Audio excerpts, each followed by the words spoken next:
Hello everyone. So manu bala sen hop kre ase ajibi na paro ina ekta gana lugina ahe ase aru achila gana do connect hymnal number 364 la ase gana la title to English pra since I have been redeemed ina likhina ase kimanjun ba gana itu gana jani ikilo gana kuribo. May God bless each one of you through this song. Chalo itia man gana hunibo. Bye bye. Tâu yen yang pai me tâu we lo ku pu hem chang o na tâu yen tâm pu pa ang pa chen tâu yen yi yang pai me tâu yen yi yang pai me tâu yen yi yang pai me tâu yen yi yang pai me tâu yung wan pa min yong la tâu yen yi yang pai me tâu yen yi yang pai me tâu yen yi pa mik ti si wa la tâu yen yang pai me tâu mong ha pu Krista me ngo na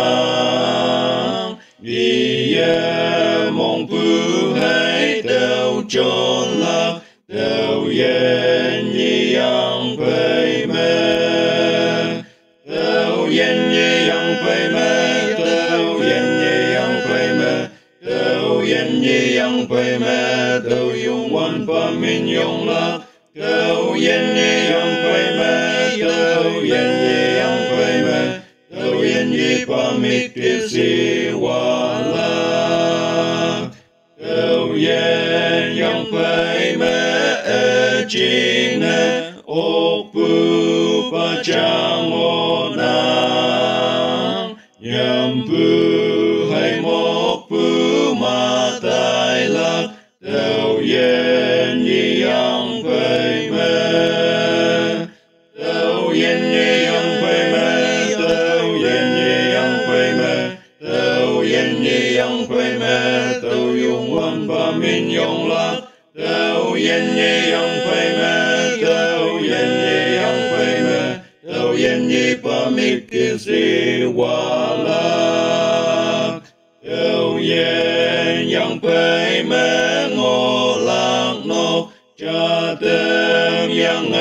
ngo nang tâu yen yang pai me tâu me